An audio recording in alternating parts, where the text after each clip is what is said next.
आशुतोष जी, आपको लग रहा है क्या कि केंद्र और दिल्ली सरकार में अगर एक तालमेल रहता तो कम से कम जिस तरह की भयावह स्थिति इस वक्त राजधानी दिल्ली में दिखाई दे रही है वो हालात पैदा नहीं होते, और इसके लिए दोनों ही बराबर से जिम्मेदार हैं। इस बात को क्यों ना माना जाए?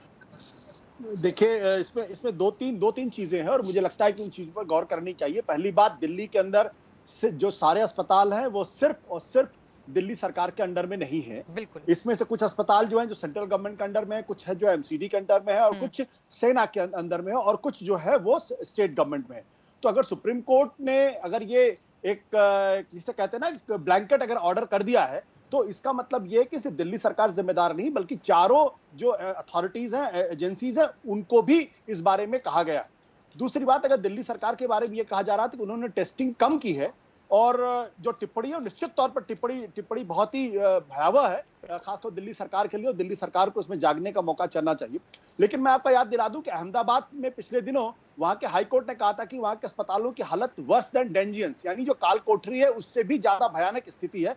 और उनके एडवोकेट जनरल ने कोर्ट में जाके कहा था अगर हम टेस्टिंग करेंगे तो 70% आबादी जो है वो फंस जाएगी और फिर सारी स्केयर फैल जाएगा। अभी मैं आपके आंकड़े देख रहा था, उत्तर प्रदेश के अंदर 10 लाख पे जो टेस्टिंग का आंकड़ा कितना है, सिर्फ 53 है, और बिहार के अंदर कितना है, 29 है।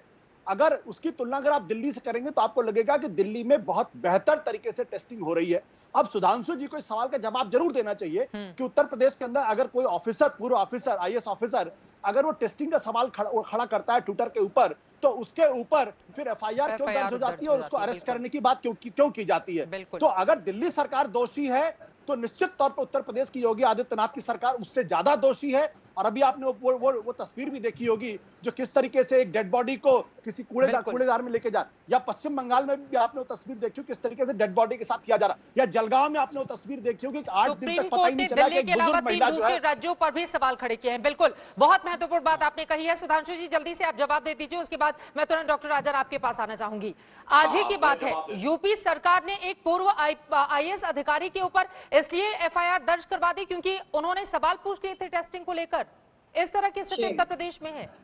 देखिए, जहां तक बात है एफआईआर का, तो सिर्फ टेस्टिंग के आधार पर हुई है, किसी और बात कोई अलग है। और वैसे ही अभी एक सत्य है कि वो अधिकारी पूर्व में भी अनेक मौकों के ऊपर अनेक सरकारों के साथ आरोप प्रत्यारोप होते रहे। अखिलेश सरकार के साथ भी उनका रहा, यहाँ भी रहा। वो एक प्रकार का अलग विषय। ऐसा नहीं कि उन्होंने सिर्फ कोरोना के संदर्भ में कोई प्रश्न पूछा था, इससे पूर्व कभी कोई प्रश्न नहीं पूछा, इससे पूर्व कभी कोई टकराहट नहीं हुई। अब मैं एक और बात कहना चाहता हूँ, आशुतोष जी ने कहा टेस्टिंग की बात, देखिए बहुत आश्चर्य की बात। आपने कहा उत्तर प्रदेश में इतनी टेस्टिंग और दिल्ली में इतनी टेस्टिंग। आप बताएंगे दिल्ली में कितनी लैब है, उत्तर प्रदेश में कितनी लैब है?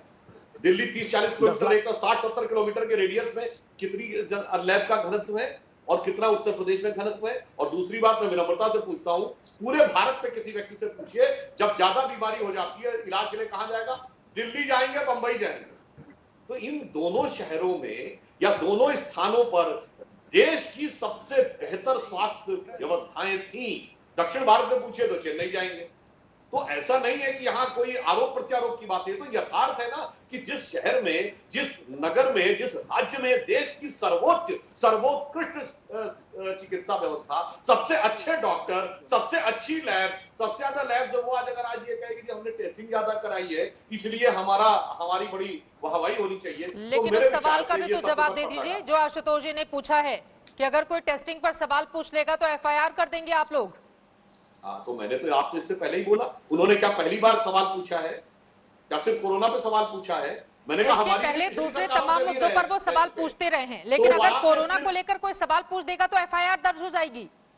तो चित्रा जी, ये कंक्लूजन पहले कैसे ड्रॉ हो गया कि कोरोना पर पूछने के कारण ही एफआईआर दर्ज हुई है? एफआईआर में कहां लिखा है कि कोरोना पे सवाल पूछने पे एफआईआर दर्ज? सर खुद वो टीवी चैनल पर आकर अपनी बातें रख रहे हैं, वो खुद आकर अपनी बातें रख रहे हैं कि मैंने टेस्टिंग को लेकर सवाल पूछे तो मेरे साथ ये हो गया। अरे भाई, एफआईआर में देखिए, सब इतने सीनियर अधिकारी उत्तर प्रदेश के रहे हैं। एफआईआर इनसे चित्रा पूछिए, एफआईआर हुई क्यों है, पूछ लीजिए इनसे, कारण पूछिए, एफआईआर पढ़ी है इन्होंने।